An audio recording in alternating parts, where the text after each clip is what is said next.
show. Today, Mark Ogden joins the guys to discuss Liverpool's 2-0 victory against Chelsea. It's a chilly Monday morning in London, and you're watching the Gab and Juls show. Julian Lawrence with me. I'm Gabriel Marcotti. Jules, we have a tremendous show ahead of us because Real Madrid and Juventus kicked off their domestic campaigns. We'll have quick hits. We'll have lots of good stuff. United losing as well. Not saying that that's a good stuff. Bundesliga is back as well. Bundesliga, Erling Haaland, he's now on pace to score 76 goals in the Bundesliga this season. But one place to start, and that's at Stamford Bridge. Liverpool coming out 2-0 victors. We're joined by Mark Ogden on the line, bringing us some Monday cheer. Augie, I'm going to throw this right out there. I think, watching on television, I wasn't there unlike the two of you, Lampard got this wrong in the sense that the midfield got sucked too deep, I thought. And Kai Havertz at center forward, I'm kind of getting the sense he's experimenting with where this guy should play, but hasn't quite gotten around to figuring it out yet. Yeah, I definitely agree on the Havertz point. I was surprised to see Havertz played in that position yesterday. He seemed a bit of a fish out of water, really, playing centre forward, and the style of play that he brings, you're right, I don't think Chelsea know what to do with him yet. He reminds me a little bit of Dimitar Berbatov, the way he floats around, glides around, never seems to rush. Sometimes you need to rush, sometimes you need to put a bit of a spurt on, I guess. But in terms of the midfield, I don't think Frank made a mistake with the midfield. I thought until the sending off of Christensen for that crazy tackle on Sadio Mane, I thought Kovacic and Kante were quite well handling the game. I thought Chelsea were in the game until the sending off, and then the sending off happened, and that was it. Down to 10 men against Liverpool, no chance. Jules, to the Havertz, on the Havertz point, obviously he played centre forward for Bayer Leverkusen after the restart, did quite well. But that is a very different team. When you play for a Peter Bosz team, and this is what I was driving at with the midfield, you've got loads of players around you all the time. You can move around in tight areas. When you're playing against Liverpool, who press high, and again, I felt that Chelsea were pushed back, you're kind of on your own. You got to go back to find the ball. It's not really a natural thing, is it? You're right, and I think he never really got going. I mean, I can see why this is a better position for him than playing wide on the right like he did against Brighton, for example. But in that position, it's all about the service that you will get. And the most balls that he got were hard ball to control. There was always Van Dijk or Fabinho on his back. There was Henderson straight in front of him. There was nothing he could do really. And then at times he moved to go on the left, and Werner moved centrally. They switched. But even on the left hand side, there was Trent on him. There was Naby Keita in his own. Even Mo Salah was trailing back well. So there was just nothing for him. And I just need to see this again, do we? No, but don't start him. Don't start him. He doesn't have to start every game. He's just arrived. He's 21 years of age. Don't start him. Because with the Highland that Liverpool played, this was a gift for Werner. And to be fair, like you could play Hudson-Odoi, you've got Tammy Abraham. If you wanted to go for the long ball option of Werner centrally, there are other players. You could have played. Yeah, Pulisic obviously out. Yeah. Pulisic out, which I think he would have started in the game like this. But and Werner created the best chances for Chelsea when he played centrally, by the way. So I don't know. It's either Frank feels the pressure of starting Havertz, whatever he can find him a place, or I don't know. You see something at training that we don't know, but it was really strange and disappointing again. I just think you've got Havertz and Werner, two players that are learning a new league, and they clearly got different styles of playing. I thought that Werner was very poor as well because Fabinho just marked him out of the game. Fabinho was so smart yesterday, could read everything. Not the quickest, but he could read much quicker than Werner was thinking. Werner was thinking too fast for himself, and I think Fabinho had an easy game yesterday. All right, we don't just want to criticize Chelsea. I think we need to praise Liverpool, because if you break this down on chances, you say, all right, Liverpool scored a great goal. The second one was a gift from Kepa, who I don't think is going to be around much longer in the starting lineup. But then Chelsea had the penalty, and then they had a chance at the end. But that's not what happened. Liverpool dominated this game, Mark, and they played really well. This has got to be a big boost after what we saw against Leeds.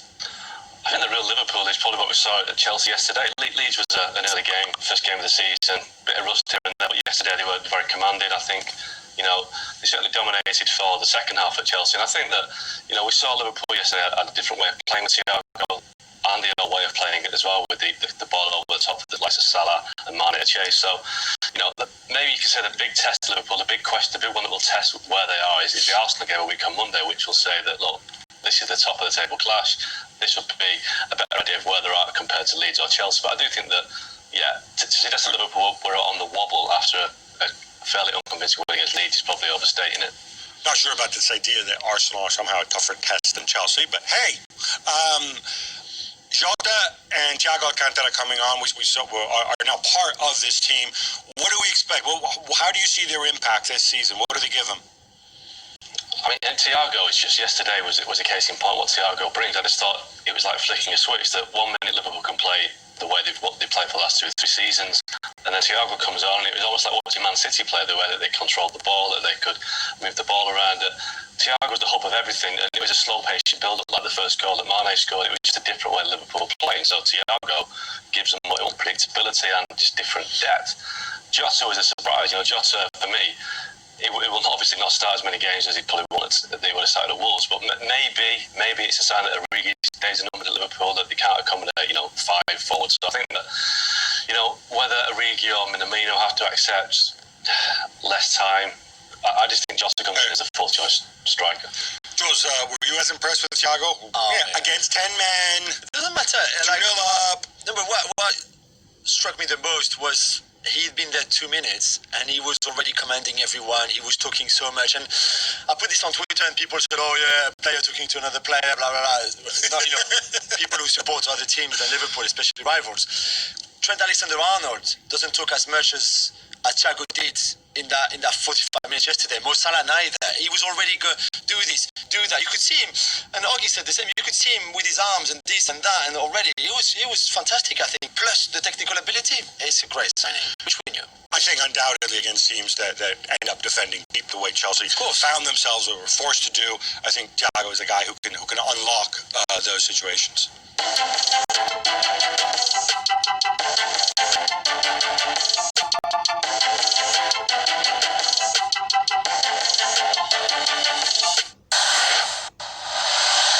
Welcome back to ESPN FC presents the Gab and Juls show. And now, some thoughts on Andrea Pirlo's debut as manager.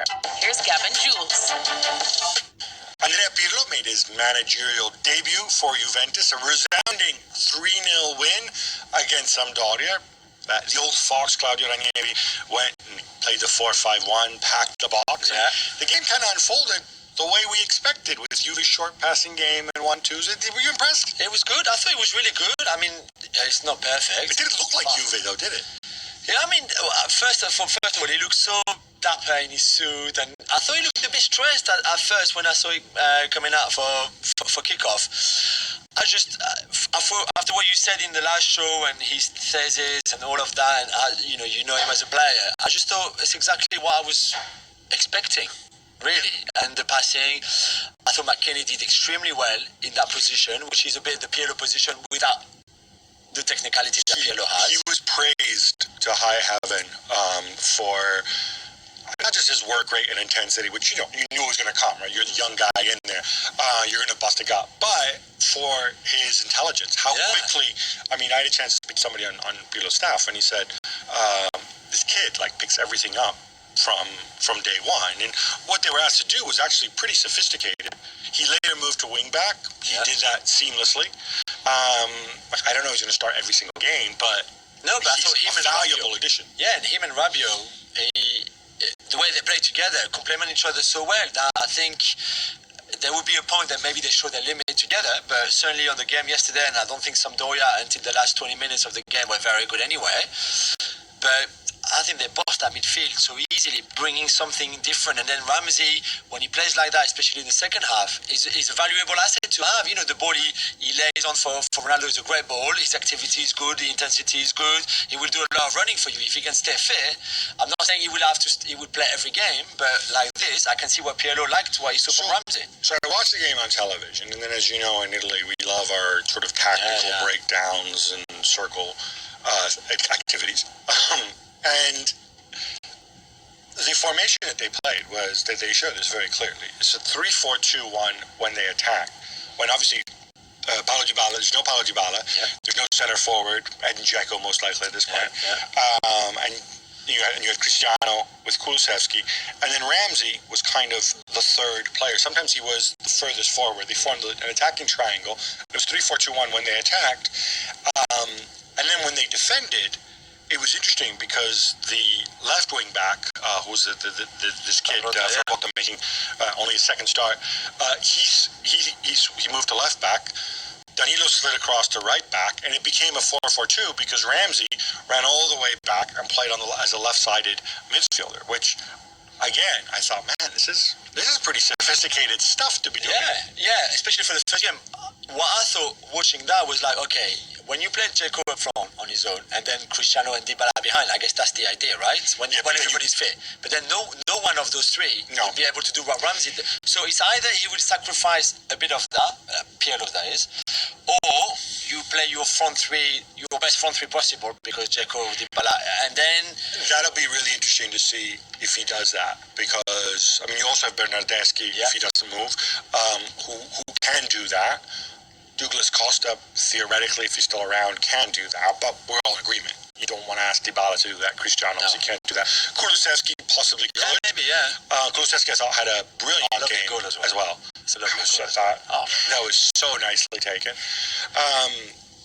On the Dzeko thing, obviously Juventus are in a pretty hamstrung situation. It looks like they're getting rid of. They're able to place Khedira somewhere in Germany, so reduce their wage bill further. They chose. But I think she came out and said, we'll be getting into this later as well, and said, not enough time to sign Luis Suarez, the Champions League deadline, blah, blah, blah. And he says, and everybody's saying, all right, it's going to be Dzeko, right? But I don't know, is this the right choice, or should they maybe look at this and say, you know what, in this system, maybe we don't need a big center forward like that. And it's also what you always say, it's the short-term thing, I don't know why. I know they don't have much money to spend. I have no money to spend. But they have to go short-term. Okay, so maybe then I think he will fit very well in what Pirlo wants to do. I think he would play so well with Cristiano, and I think yesterday, so Cristiano scored 88th minute. He had 10 shots. That was his 10th shot. Felt like it. Yeah, probably even more. I just don't know.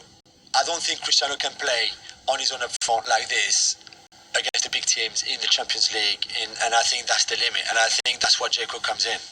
Yeah, I think you're right. I think at some point in certain games you're going to have that. And the great thing about Dzeko is that he scores a ton of goals, but he's also a very unselfish striker.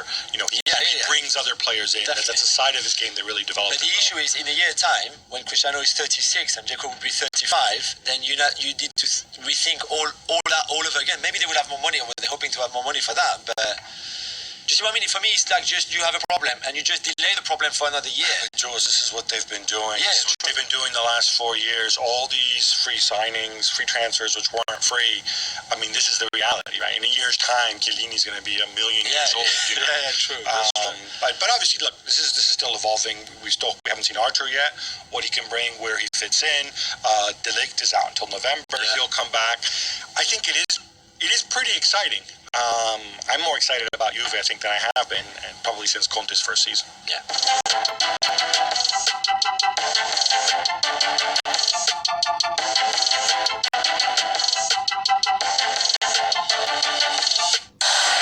All right, enough of all that. How about some quick hits instead? Let's go, Gab. Manchester United begin their Premier League season with a 3-1 defeat at home to Crystal Palace. Jules, talk about lies and statistics. It's actually only the first United loss in the league in 8 months. You have any sympathy here, given the Lindelof decision, the De Gea decision? No? Sympathy for what? Like what? They played bad. They deserved to lose that game. Shekuyate on French television came after the game and said they couldn't do 3 passes together. They couldn't play in transition. There was nothing. Well, if Shekuyate says so, that he played that game as a centre back, and he said how bad they were. I mean, I don't know what happened. Lindelof is a bad player, but we've known that for 4 seasons now, so there's no surprise there. The penalty for De Gea is harsh, but this is the rule now. They need to get used to it. Start your move as goalkeepers, like Alisson did on Sunday. You move inside your goal, and then you'll move forward. You're still on the line, and then you're fine. Let me run this by you. Is there any possibility that Ed Woodward's actually being very clever here, and he's saying, all right, we want to sign these superstars at the price that we want to sign them. If not, we'll just get them next season. And he's waiting until they get close to October 5th and they make some sort of short-term free or nearly free a Perisic or Cavani or Suarez. I don't know. I'm sure like they did with Zlatan. Love that. I'm sure United fans would love that. What, Perisic? You got a problem with him? What, instead of Jadon Sancho? Because you've chased Jadon Sancho for so long. No, but you get him short term, you take a hit for a year. I don't think that's how you run a football club. Not Okay, like fine. Manchester United. Again, Fine, then go back to what we said on Thursday. If you don't sign anybody, you run the risk of not finishing top 4. I think they're shambles all over the place. And the last thing they needed is that kind of defeat, and they got it. Tottenham, however, come from behind to club Southampton 5-2. Heung-min Son scored 4 goals. Harry Kane made those 4 goals with 4 assists. And Gareth Bale and Sergio Reguilon are on their way. Well, they're there, but they will play soon. Everything is good in this place, right? Well, unless you're Dele Alli, who weirdly gets dropped. He's been linked with a move to Paris Saint-Germain. No, You're going to tell me it's not going to happen? Stay here. Thank you. I don't know what. I'm not in Mourinho's head. I can't assess any of this. I thought in the first half, actually, Spurs played really, really poorly. And I thought Southampton should have really had the upper hand. In the end, Southampton pretty suicidal. Putting the ball over the top when you've got Harry Kane with his movement who can break down most defensive situations when you defend that badly, that doesn't really impress me that much. I know Kane and Son are good. I don't get the Gareth Bale thing. It just seems like more booting up. I think what they need is a creative passer in midfield, and I go back to it, Giovanni Lo Celso. But hey, shout out to your boy Dembele. But even when Lo Celso came on, though, he made a difference too. And Dembele came off. But hey, yeah. Real Madrid start Martin Odegaard against his old club, but they can't go past a 0-0 draw away to Real Sociedad. Jules, reason for concern? I don't think, no, not to be concerned. I was a bit. Oh, come on, do something a bit more. They were good. No, listen, why are you rolling your eyes? There were good things. They were doing well. They were playing well at times. Real Sociedad are a good team. They set up to defend. They did it very well. Yeah, but come on. This team's evolving. It'll be better. It'll be better when Hazard's back. Are you happy with the 0-0 draw to start with? No, I'm not. I thought it was a bit underwhelming. Arturo Vidal has said goodbye to Leo Messi and has landed in Milan. Gab, is this long transfer saga finally over for the sake of €1 million? Apparently so. He's there. Conte's happy. Let's move on. And you got the guy you wanted. Now you got to deliver. Speaking of Barcelona players on the move, Nelson Semedo strongly linked with Wolves. Gee, funny that. Amazing, huh? Ronald Koeman has told Ricky Puig he should go on loan, and Luis Suarez definitely won't be going to Juve. Jules, there's plenty for Barcelona to do between now and October 5th. Yeah, that's what we've known all along, and yeah, you're only starting pretty much just now, with only 2 weeks left before the end of the transfer market. It's going to be crazy 2 weeks for them. I don't know how this will end up, but I guess they need to sell first before buying. The Ricky Puig one, I don't get it. That's okay. Look, you can just go and blame everything on Messi. Yeah. Tough start on paper for Borussia Dortmund, Gab, hosting Borussia Mönchengladbach. But hey, they win 3-0. Erling Haaland scores 2 goals, which is 1 more than Lewandowski did in Bayern's 8-0 win against Schalke on Friday. So, all looking good. Yeah, my advanced statistical analysis tells me that Erling Haaland now on pace to score 76 Bundesliga goals this season. Now, look, Dortmund had their ups and downs, came out better, I think, in the second half. Jude Bellingham was I was so impressed with this guy. He only turned 17 over the summer or whatever it was. Played in midfield. I go back to this, though. If you're Lucien Favre, Brandt and Royce down on the bench, is that going to be a problem down the road? I don't know, but Joe Reyna. Joe Reyna, that's one for you. Gets a bit hairy at times, but Arsenal beat West Ham 2-1 thanks to a late Eddie Nketiah goal. Jules, since we like to talk about performance more than results, I thought this was a step backward relative to the opener against Fulham. Yeah, it was a tougher game because West Ham played well, to be honest. Give them that credit. It's West Ham. Yeah, I know, but still, they played well, and Arsenal maybe not on their best on the day, and they had to find a way, and they did, and that's why Arteta was so happy after the game. Usually he doesn't celebrate like crazy like that, but he did this time, and I think rightly so. Right, as long as he's happy. Leipzig lost almost half their goals this season with Timo Werner and Patrick Schick leaving. They still beat Mainz 3-1, and they didn't have any problems with shooting to goal, right? No, and I don't think they will have problems. I mean, I think they can bring in another striker. They don't need to bring in another striker. I think a big thing is going to be his assessment of Dani Olmo, because obviously he was a huge signing guy. Everybody wanted, didn't quite do it, took some time to settle in. We've seen it happen at Leipzig, but he can create chances, and there's people there to finish. Yeah. Even Yusuf Poulsen. Even. Kylian Mbappe's back in Paris Saint-Germain despite all the injuries and suspensions, rolled a 3-0 win away to Nice. Jules, best of all, no red cards this time. True, but you lose another player on injury. It's Gay. It's a long list of injuries, the suspension and all of that. But it's a serious win, 3-0. You take that on board and you move on. Parma make it tough for Napoli for an hour, Gab, and then your boy, my boy, Victor Osimhen comes in and changes everything. Yeah, pretty remarkable. Parma under the watchful eyes of their new American owner, Kyle Cross. Your friend Kyle. Doing their thing, keeping everything tight, and Gattuso's Napoli struggling to get it going. And then this man comes on, Victor Osimhen. Talk about living up to the hype, Jules. Yep. The guy was an absolute force of nature. Looked like he played for Napoli for the last 5 years. I'll tell you what, I think it is time to get excited. He might just live up to the hype. And you know what? I have this to say. Napoli fans of all ages, children of Vesuvius, fans of the mighty Nigerian Super Eagles, the best is yet to come. Leicester City's social media team produced a mic drop of an intro to announce the arrival of Cengiz Under. I know you would love it. How great was that? The win over Burnley, Jules, means they've won 2 of 2.